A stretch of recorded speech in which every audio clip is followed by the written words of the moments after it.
नहीं, मुझे लगता है कि अगेन तेजस्वी जी के पास एक अच्छा मौका है अपनी बातों को जाकर वहाँ पे रखने का। मैं बार बार भाई मैं इस बात को मैं कहता हूँ, जिसने कुछ गलत नहीं किया उसको डरने की ज़रूरत नहीं है। तो अगर तेजस्वी जी को लगता है कि उन्होंने कुछ गलत नहीं किया, जो वो कहते भी हैं हर मन से, मुझे लगता है सही मंच ये है। आज जब आप वहाँ पे जा रहे हैं, वहाँ पे अपनी बातों को रखिए। राहुल जी के पास भी ये ऑप्शन था भाई, जब आपका मैटर अंडर ट्रायल था, तो उस वक्त जाके आप अपनी बातों को आप रखते ना, आपके वकीलों को और मजबूती से आपका पक्ष रखने की जरूरत थी। वो क्यों नहीं रखा गया, परिणाम स्वरूप क्यों ऐसा डिसीजन आया। नमस्कार, आप देख रहे हैं न्यूज़ फॉर नेशन में आपके साथ अभिजीत सिंह।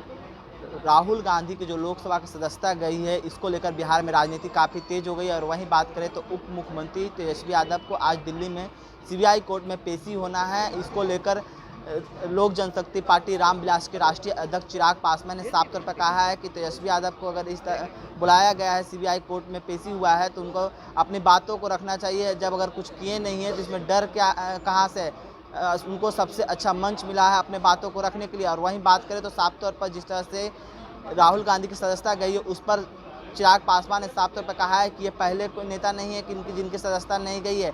जो प्रावधान कानून में है वो कानून के तहत इनकी सदस्यता गई है। क्या कुछ करें चिराग पासवान, पहले सुनिए उनकी बातों को। पुनः वही बात है ना, हम लोग की प्राथमिकताएं अलग हैं।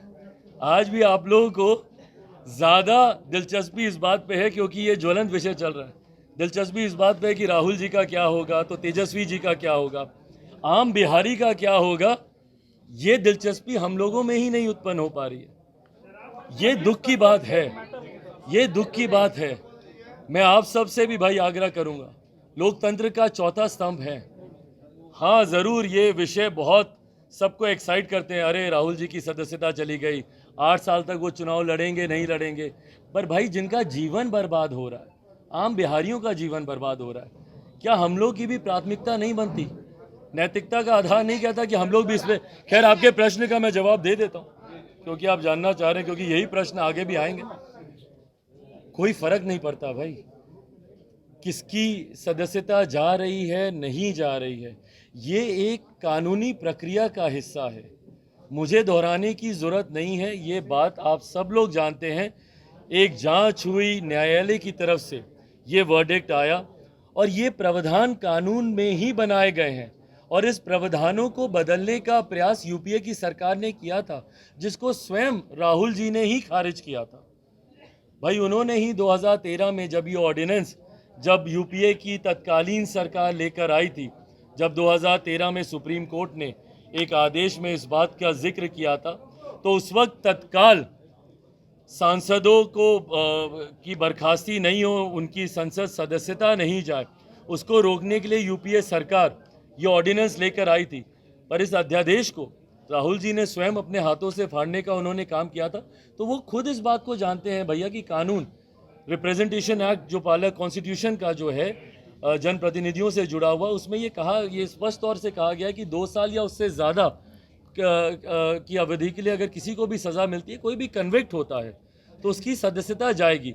अब हाँ, अब अगर हायर कोर्ट अगर उनको निर्दोष साबित करता है या उनका कन्विक्शन हट जाता है, तो यथास्थिति जैसे थी वो जल्दीबाजी कितनी हुई है, बस इतना बता दीजिए, क्योंकि सब लोग कह रहे हैं भाई जल्दबाजी नहीं हुई है। भाई कानून खुद कहता है कि तत्काल प्रभाव से, भाई संविधान, जो लोग बोलते हैं संविधान की हत्या हो रही है, संविधान की हत्या हो रही है, पढ़ लें भैया संविधान एक बार।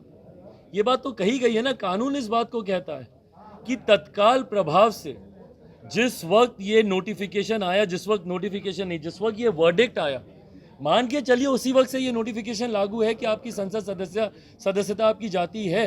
ये तो बात आज से नहीं, ये तो लंबे समय से। कोई राहुल जी भाई पहले व्यक्ति थोड़ी हैं जिनके ऊपर ये कार्रवाई हुई है। अब नाम गिनाने की जरूरत नहीं है, पर अपने प्रदेश के भी कई ऐसे नेता हैं जिनके ऊपर पूर्व में भी ये कार्रवाई ऐसे ही हुई है। नहीं, मुझे लगता है कि अगेन तेजस्वी जी के पास एक अच्छा मौका है अपनी बातों को जाकर वहाँ पे रखने का।